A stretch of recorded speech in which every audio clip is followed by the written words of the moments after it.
Hello. Hello, good evening, everyone. Welcome to our monthly spiritual night. Today we have guest Azam Nizamuddin with us. He is an attorney, scholar, and activist. Professionally, Brother Azam is General Counsel and Chief Compliance Officer for Allied Asset Advisors, which operates the Iman Fund, a Sharia-compliant mutual fund. Previously, he worked as a litigator for large and small first in the areas of business litigation, employment, and family law. He regularly gives presentations on governance issues and risk management for not-for-profit organizations such as masjids and churches, and on constitutional law and family law. He serves in many leadership roles with the DuPage County Bar Association and is a founding member and former president of the Muslim Bar Association. Mr. Nizamuddin has taught and has been teaching and lecturing about Islam for the past 25 years at colleges and universities, most recently as adjunct professor at Loyola University. He has been an interfaith leader for the past 20 years. Most recently, he ran for circuit court judge in DuPage County, where he became the first Muslim to win a primary election in a county-wide race. He almost won the general election by gaining almost 230,000 votes in DuPage County. Now I leave the floor to Brother Azam Nizamuddin to do his talk. Assalamu alaikum, everybody. Hope you're doing well. Thank you for the kind introduction, Sister Layla. I'm glad that you're all here. I know on a Friday evening, it's not easy to join a lecture, let alone a person who's going to be talking about a particular issue on a Friday night. But it's nice that we can come together during these times and discuss issues that are relevant to all of us. I was asked to kind of select a topic of my own choosing, ranging from different aspects of religion, spirituality, or civic engagement. And I chose tonight's topic because I think it's really important. It's something that's relevant to me on a personal basis, but it's also something that I think it's a fundamental aspect of life for our community and for all communities, which is raising children. And as we see today with the development of social media and with the development of different kinds of changes in society at the political and social level and the educational level, how we raise our children today, what kind of guidance to provide them, what kind of support they need, has become more important than ever before. And I think today's times are much more challenging, particularly when I grew up in the 70s and 80s. And those were challenging days as well, because there was a lack of institutions here for the Muslim community, for example, in the United States. And we were kind of on our own. People were on our own, families were on our own. Although, alhamdulillah, there's pockets of different mosque communities that were supportive, still, it was a fairly new development. The idea of even creating community centers and mosques is a completely new phenomenon in the United States in the 1970s and 80s and so forth. So with all those things that are going on, I thought it would be important for at least to have a discussion about it and share my thoughts. One of the things that people may be asking is, what entitles Brother Azam to be able to, be an expert on raising children? Well, number one, I have children of my own, so I guess that to a certain extent makes me, but all of you, experts on how to raise children and the experiences that you have. And I would love to hear, any advice and also some of your own experiences during the Q&A session. It would be beneficial, I think, that we can learn from each other. I think part of teaching is what you can learn from the audience and the insights that audience provides, whether it's students, the general community, lay people, whatever the case may be. So that's important. Secondly, in addition to being a lawyer in dealing with family law issues, I'm also what's called a guardian ad litem for family law cases, which means I represent the interests of the children in the courts, particularly in Cook County as well as in DuPage County. So that's something that I think sort of has allowed me to experience the challenges and difficulties that children go through, not only in a typical sense, but also undergoing when there's a family breakup. So with that sort of background, I thought it would be important to at least just talk about some of the challenges and opportunities that we have in terms of raising children.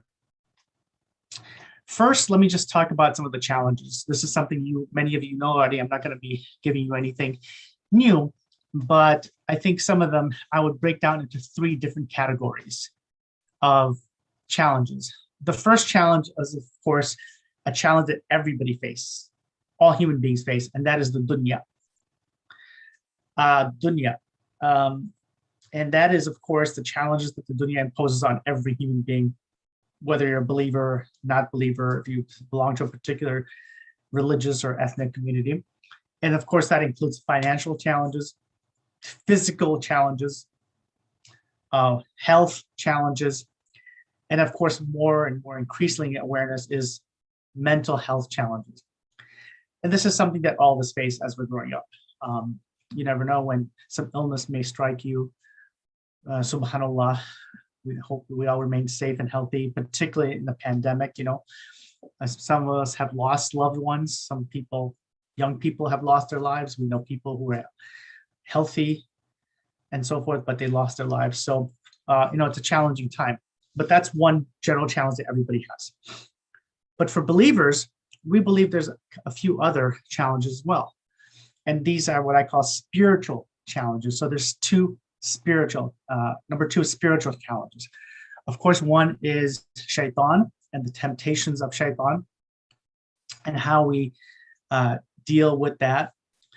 Another related challenge is the challenge of the nafs. And this is important because in modern society, these 2 entities, shaitan and nafs, are not really spoken of in any meaningful sense, and they're rarely ever acknowledged. But for people of faith, namely Christianity and in Islam, and even some other traditions, these 2 are realities that we live with. And it's important that we don't simply forget about them or talk to our children in Sunday school only, but as adults, for example, we ignore them sometimes, but it's important because we ignore them to our peril. If we don't recognize the significance of the nafs over us when it comes to our character development, when it comes to abstaining from sin, when it comes to just, having what we call very good emotional intelligence, then, we would be really losing those opportunities to improve ourselves. Finally, is the third category of challenge, what I call community challenges. And this is particularly challenging for young people today. The challenges of conformity, meaning conforming to the people around them, what sometimes we call peer pressure, dressing like them, attending events that we otherwise perhaps would not go to. Temptations, particularly social media. Our children, more than any other generation, are completely glued to this electronic device, right? This device that we're constantly on. This is how everyone communicates now. Used to be the phone with a little cord that your friends' children would call on occasion. But now we have this, and it's really inescapable because, if you're a professional, I get calls and texts all the time from clients or friends or colleagues or coworkers. But our children sometimes get them from friends. So it's a very challenging time in terms of social media. A third category of community challenges is what I call choices and options. And what I mean by that is, unlike previous generations, where people sort of lived together within a certain community where everyone was practicing the same faith, coming from the same tradition. Of course, there would be mixes here and there, but generally, by and large, you came from a particular worldview that everyone shared. And even before the 20th century, I would say even going back 150 years and earlier, certainly for the past 1,000 years, everyone belonged to a particular religion. Certainly since the rise of Islam 1,400 years ago, up until the mid-19th century, the predominant world religions were Islam, Christianity, Buddhism, Hinduism, and of course, small pockets of Jewish communities. Everybody believed in a faith that believed in some powerful higher being or beings in the case of polytheism. So you had these different worldviews. But since then, there have been new developments in what we call secularism, the rise of modern secularity. So that today, the average person living in the United States, in our community here in the Chicago suburbs, for example, or even Europe for that matter, it's very common to find people who don't believe in any faith. It's very common to find people who are agnostic. It's common to find people who jump from one religion to another and to convert to other traditions. So we all know about people converting to Islam, and we celebrate that.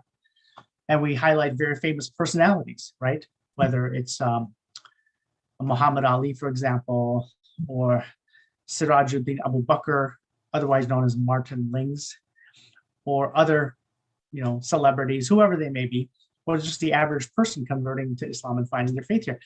But unfortunately, and with increasing regularity, we see the opposite trend. We see people leaving the faith. We see people sometimes just stop practicing, or in other situations, even converting to another tradition. So that's the environment that our children are being raised in. The challenge of the dunya, spiritual challenges, and the challenges of community. And the final one I'll mention with respect to community is, of course, bigotry, otherwise known commonly as Islamophobia. And Islamophobia takes many forms.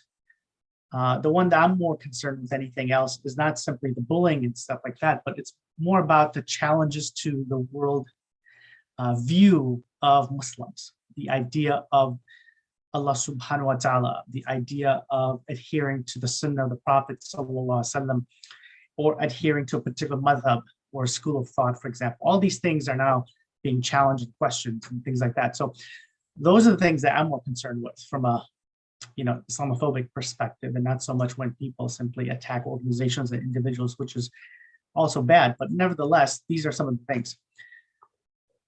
So with that, what can we do? So as I mentioned, there are some, of course, opportunities. And of course, our biggest opportunity to me is the realization of the existence of Allah subhanahu wa ta'ala. In other words, having faith. The fact that we have faith, the fact that some of us are born into this faith or eventually arrive at this faith is to me a huge opportunity, because it is our faith that allows us to grow, to develop, and to offer solutions from a spiritual, mental, and social perspective.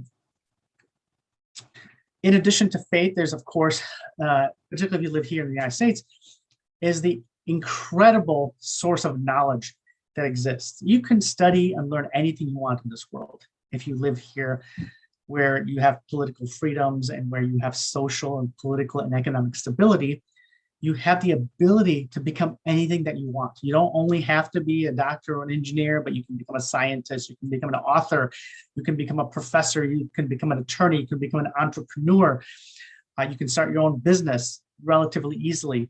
So there's just tremendous opportunity for learning. I mean, think about all the people that who go online and take courses, even whole degrees.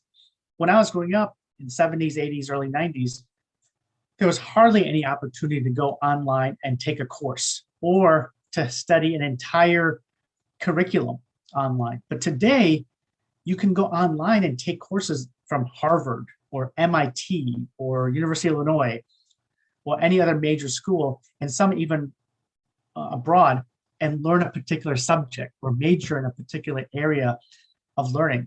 And that is something that is unprecedented in our history, which means that we can do that if we choose to do that, if we choose to find the opportunity to do that. The other thing that's incredibly important is the ability to provide service, right? Service. And as you know, one of the things that's really important in Islam is to provide sadaqah, in addition to a zakat, of course. but helping things like helping orphans or feeding the poor, which are the more traditional kinds of ways people help us. But there's so many service opportunity where you can volunteer and help the homeless. During the holidays, during Thanksgiving, you can provide food to people in soup kitchens. You can volunteer at hospitals. You can volunteer for different service organizations. You can give blood, for example. Blood banks are sorely needing blood at this time because there's a shortage of supply available. So there's tremendous opportunity to do good. Just giving blood, alhamdulillah, you're saving people's lives. Going to a soup kitchen and feeding the homeless or the elderly or the poor gives tremendous barakah and blessings. So service is out there just waiting for you if you choose to select what you want and you have time to do it. As I mentioned earlier, of course, there's tremendous opportunities to make a living, earnings, and so forth. You can start a business that you'd like. You can start not-for-profits where you provide these kinds of services. So tremendous opportunity that we have for our young people to participate. And in fact, as many of you know, those who have children in high school or college, that when you apply to college, one of the things that colleges look for, in addition to good grades in college entrance exams, is what your student has done outside of that. Are they helping the community? Do they have leadership positions, etc.? So there's just tremendous opportunities. So tremendous opportunity. Those are the challenges and opportunity.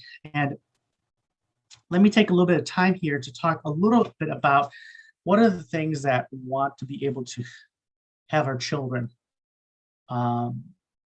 be like, by the time they become adults. So let's go back. I say, let's start from the end product. What do we want our children to be like when they're 30, 40, 50, right? That's the time. The issue isn't when they're 5 years old. The issue is what trajectory should they really go to? And I believe that by the time your child or any member of the community reaches the age of 25 or 30, what should that person look like? What experiences should that person have had? And to me, it's vital that regardless of the economic background, ethnic background, wherever you come from, there's some core principles and ideas that every person really needs to have. And that begins, of course, what I would say three things. Three things that every child really needs to have growing up, and particularly in the United States, particularly as part of a minority community within a minority community, right? Islam is a minority, and within Islam, we have subsects, we have different ethnic groups and things like that. And regardless of where you are in this social milieu, there are three things every young person growing up really needs. And that's number one is love, education, and support. Love, education, and support. And support, what I mean is the basic ones that you're aware of, which is why everyone works hard, goes to school to support a family. Financial support, social support, mental support, and of course, religious support. So let me begin by talking about a way to understand, I think this is really, we begin with the blessed Quran, the book of Allah subhanahu wa ta'ala.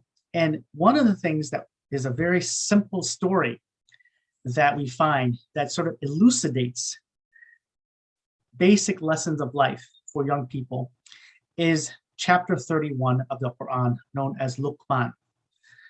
And there's a few ayats that talk about the verses which encapsulate the story of what's called Luqman. And some people call it the advice of Luqman, in which Allah subhanahu wa ta'ala describes his character known as Luqman. Now, there's a little bit of a sort of interesting perspective about who this character is. But the majority of scholars and ulama say that Luqman was not a Nabi. He was not a prophet, but he was a wise person. And he's known as Luqman the Wise. And in fact, the Quran uses the term hikmah in verse 12 of chapter 31 to describe this personality. And tradition also tells us that he was from North Africa. Different traditions say either he was from Sudan or from Ethiopia. But Luqman is a very important character. To have an entire chapter of the Quran named after you clearly indicates the importance of this person. And the Quran begins by telling of the story, which is that we bestowed or blessed Luqman with wisdom. And the first thing that it reminds us is that to be grateful to Allah subhanahu wa ta'ala. Be grateful to Allah. For whoever is grateful is not only for their own good, and whoever is ungrateful, then Allah is self-sufficient and praiseworthy. And it says, Lillahi wa man yashkur fa innama yashkuru li nafsihi. Gratitude, grateful. Why? Because this is the fundamental worldview of Islam, is to be grateful. Why? The opposite would be ungrateful. And that ultimately leads to kufr. And that's what a kafir essentially is. A kafir literally is somebody who's ungrateful because they refuse to recognize that they are born and stem from Allah subhanahu wa ta'ala, and everything comes from Allah subhanahu wa ta'ala. So that's very important. So having shukr Allah is the fundamental aspect of gratitude, which affects the nafs as well as mentioned in this verse. By having gratitude, showing shukr, it shows the nafs and sort of limits the expansiveness of the nafs to indicate that everything that we have is not from ourselves solely, but it's from Allah subhanahu wa ta'ala. Secondly, it reminds us how important is the relationship between, as I mentioned, gratitude, shukr, and of course, kufr. And we all know what kufr is, so I'm not going to spend too much time here. After these two sort of initial concepts, then the verses go on to talk about that Luqman says, "Oh, my dear son. Oh, my dear son. Ya buniyya, my dear loving child." Okay. Do not associate anything Allah subhanahu wa ta'ala, and we have commanded you to honor your parents. Indeed, your mother has borne you through hardship and then weans you for 2 years. And it's important that the combination of gratitude and parents is mentioned here. Today, we see the breakup of the family in the United States and many parts of the world. The breakup of the family is one of the fundamental problems that we witness and we're seeing. Violent crime up everywhere. We see the breakup, we have instability, divorce rates are high, over 50%, et cetera. Why? It's because we don't have a solid foundation on family. And one of the things that you must have in order to do this, of course, is showing gratitude and love to your parents, particularly as they get old. Of course, that means that parents also should show love and support for their children. So it's a two-way street, even though the Quran is focusing on here how important it is for us as children to show respect for our parents. And what's incredible is the following verse here where Allah subhanahu wa ta'ala tells us that even if you love your parents and they compel you or persuade you to leave the faith and to stop believing Allah subhanahu wa ta'ala. And it says something incredible. It says two things. It says, do not obey them because that would lead you to kufr.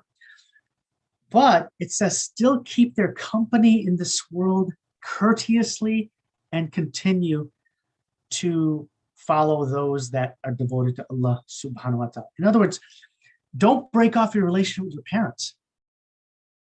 Even if they believe in following something different than Allah subhanahu wa ta'ala, or if they tell you to follow something other than Allah subhanahu wa ta'ala, he's telling us simply to stop and don't follow them, but be courteous, be respectful, and maintain relations. Think about that.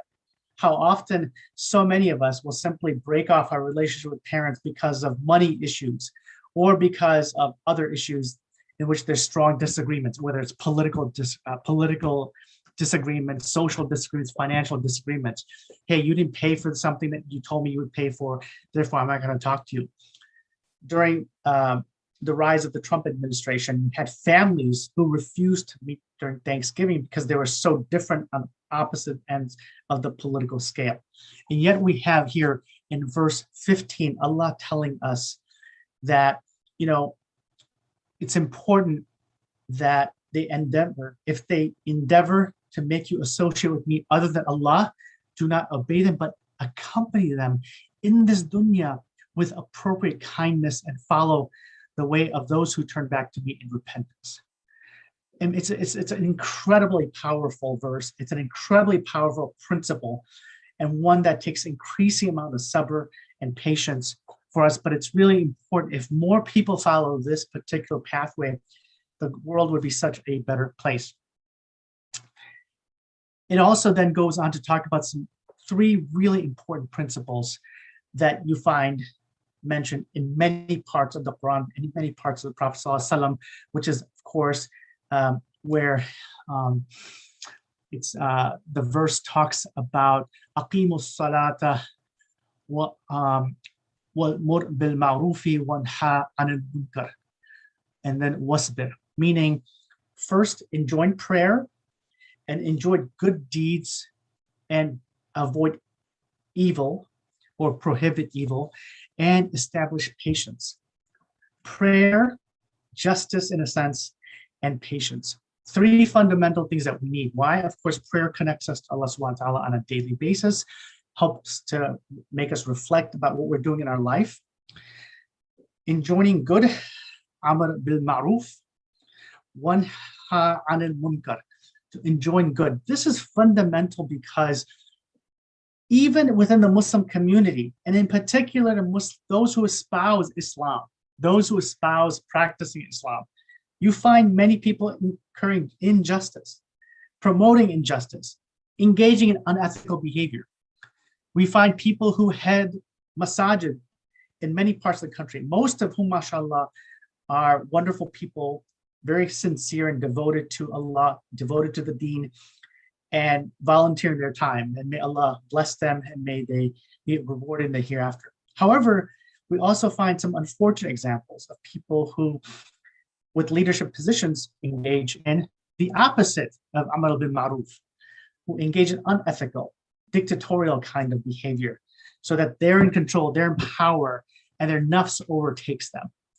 And we find many examples here. I can give you personal examples of many places in Chicago, but also in other parts of the country. And I'm sure we find this globally, what's going on in the Muslim world and other countries and things like that. So that's very important, that just because you are Muslim doesn't mean that we should forget that we always have to implement justice and prohibit evil and injustice, even if it's within ourselves, in our family, in our home, or within our community, Islamic institutions, and so forth.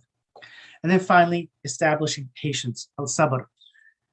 We can spend an entire lecture for days talking about the importance of sabr, but sabr allows you to deal with the vicissitudes of life, the challenges of life, the surprises of life, the burden and pressure of life. Without sabr as a fundamental principle, your mind would not be able to deal with all the hectic pace of life that we find in the modern world today.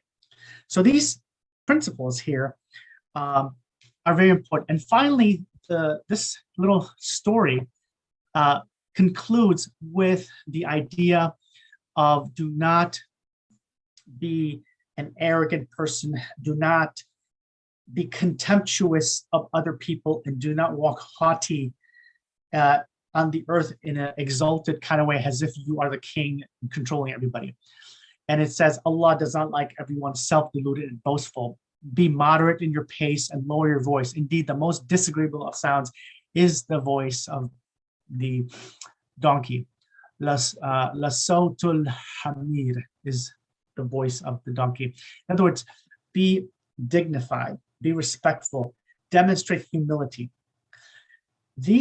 It depends on who's doing the counting. These 7 or 8 pieces of advice that Luqman offers his son I think is a wonderful starting point for many of us that we teach our children here, particularly as minorities in the United States, but also anywhere in the world.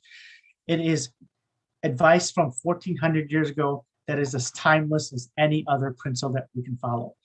And inshallah, I think that with that sort of baseline of following our deen, understanding our deen, I think I will stop at this point and then take any questions that people have or comments or your own reflections on the things that I raised and so forth. Okay, first of all, I'd like to thank you so much, Brother Azam, for this insightful speech. And like you said, we'll now move on to the Q&A section. Well, before that, I saw one comment that somebody said, and they said kids show gratitude and parents show love to their kids. So I feel like that might be like a nice reflection of what your speech talked about. Yes. And then one question was, how should parents handle a situation in which their child, especially if they're younger, has jealousy of like something that their non-Muslim friend is doing, like if they're eating gummy bears or something like that? Sure. So I think that, that is really what I call a case-by-case situation, right? It depends on what the issue is, whether it's food or whether it's clothes, right? Or if it's an activity. And I think that food and clothes, in Islam, we can eat pretty much anything. We're not like restricted. We're not vegetarians only, right? We're not, meat only. We're pretty omnivorous, we eat all kinds of meats. Of course, there's a few prohibitions here and there, but generally speaking, when it comes to diet, we don't have any issues with that. With clothes, same thing, mashallah. We have people who have so many different cultural forms that you find all over the world, whether you're in Turkey, in Pakistan, in the Middle East, in the United States, in India, in the East Asian countries, so many forms of dress and so on, but they all conform to the general principles of modesty. And even in Africa, you see wonderful bright colored clothes by the women that they wear and men as well, different head coverings and so forth. Different styles, all of them are beautiful, colorful. They sort of enhance how people appear, but they're all, at the end of the day, modest, regardless of. Finally, the issue of activities. And of course, those activities are governed by some of the things I already talked about, right? Making sure that we conform to Tawheed and as opposed to Kufr, that we show humility, modesty, and engage in activities that do not in any way afflict our souls or harm our bodies and so forth. So everything that we believe in, if you explain to children or young people that it's for their benefit and it's good for them generally, and not simply a prohibition. In other words, a lot of times parents simply say, you can't do this, you can't do this, you can't do this. No, no, no, no. They begin with no's. Rather than talking about the expansive nature of the deen, the beneficial aspect of the deen. I mean, like sports, right? Both men and women are encouraged to engage in sports for health purposes. So there really is very few prohibitions if you look at it from that perspective. And I think that's the perspective that we as parents should begin with. Okay, thank you. A next one is, do you have any specific tips on raising children, like maybe through different ages, as they grow up more, just to like enforce their iman? So I think that's a good question. I think in the beginning, there has to be a perspective of my way or the highway. And I don't usually subscribe to that theory as they get older, but when they're young, I mean by 5 or 7, it's important that they sort of learn the basics of ibadat, right? So that means prayer and reading the Quran and following in the worship and things like that, attending festivals and so forth. Those things everybody has to do, and there's no way. And if they can do that, then they'll be like, okay, it's prayer time when I get older. It's usually. So my first child, when he was 5 or 6, I used to take him to the masjid all the time. And sometimes he would be with me standing around. Sometimes he would be walking here and there, but at least he was aware of, the physical patterns of salah. the fact that people lined up and prayed, the hearing of the Azan, and the recitation and things like that. And young children get accustomed to that. So I think that's important. And as they get older, then I think you have to do two things. Number one, you have to ease up a little bit in terms of your insistence on certain kinds of conformity. But at the same time, the level of education needs to be more substantive. Okay. You need to be able to provide things from memorization. So that when they're young, they memorize all these little surahs and all these du'as, to then talking about stories, talking about concepts such as tawheed, the worldview, so that by the time they're teenagers, they understand the worldview of Islam vis-a-vis other worldviews. They understand important thinkers, and they read the Imam al-Ghazalis. They start reading Rumi, for example, in high school and things like that, so they can become accustomed to good thinkers. A lot of times what happens is young children go to Sunday school, they learn the basics, Quran, maybe some hadith, the Sirah, which is all good. And when they get to high school, there's an entire worldview that they're introduced to. European thought, European philosophy, ancient Greek philosophy, modern European thinkers, etc. And there's nothing there from the Islam side in the Sunday schools. They've sort of graduated through the period of Prophet Sirah and the Sahaba, and then there's nothing in terms of philosophy, for example, or the theories or the really good books of Imam al-Ghazali, like the Ihya Ulumuddin. You know, we don't teach the Ihya Ulumuddin in Sunday school for some reason. I don't know why, but when the kids are in high school, they're reading Voltaire. They're reading, Plato sometimes, or certainly when they go to college, they'll be reading those texts. And yet the kids have no exposure to any of Imam al-Ghazali's work or Rumi's work or other Islamic thinkers, Sayyid Nursi's work, for example, etc. And that's important that there is a sort of a comparison of worldviews as they get older. Hope that makes sense. Yeah, I think that helps out. And then another one is, how can we help our kids feel comfortable to pray at schools or in public areas in general when they can't go home or to a masjid? Yeah, that's a tough one. I think that in school, and of course, at this point, I would be talking more about high school levels. I think that, and if you have a good number of students in your public school, there's nothing wrong with asking the administration if the children can have I think you muted. Oh, sorry. So if you're in public school and if you have a good number of children, meaning students, I should say 5 to 10 or whatever, there's nothing wrong with them coming to the administration asking if they can do their midday prayer, whether it's Dhuhr or Asr, for example, or even Jummah, so that they can have someone and do their Jummah prayer. I think that's completely fine. In terms of public spaces, out of the view, and this is just my personal opinion, and many people may disagree, I don't believe it's always good. Sometimes it could be, but good to pray in public, attracting unwanted attention. To me, Salah is the time of my engagement with Allah subhanahu wa ta'ala in a private setting. And if I'm at, the mall and all of a sudden I publicly stand aside and start praying in front of everybody, I can understand the intention there to do good and adhere to the prayer timings, but you're also attracting unwanted attention. And I'm not sure how much you can really focus sincerely with attention to Allah subhanahu wa ta'ala as people are walking by or looking at you or even jeering or who knows what.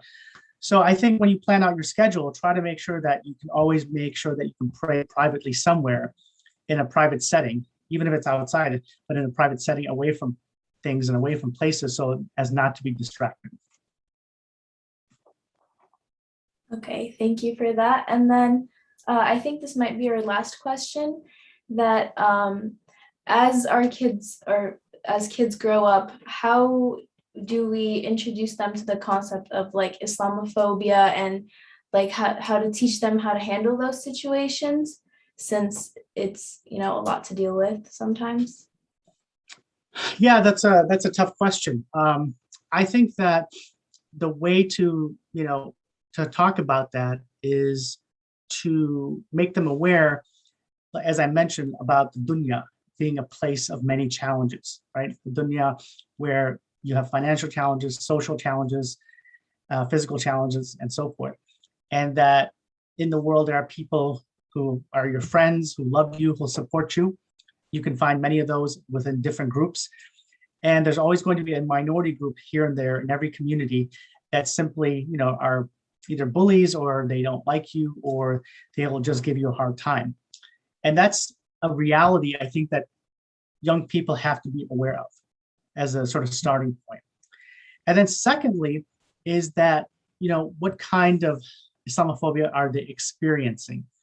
Is it simply on television or the newspapers or something? Well, that's something for the leaders of the community and organizations to address.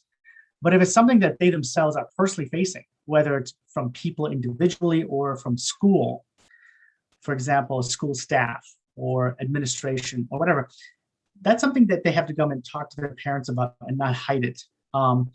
And if their parents can't do it, some other elders who they know might be able to talk to them about it. That's really important. And it's important for parents to talk to their children about that and to ask questions.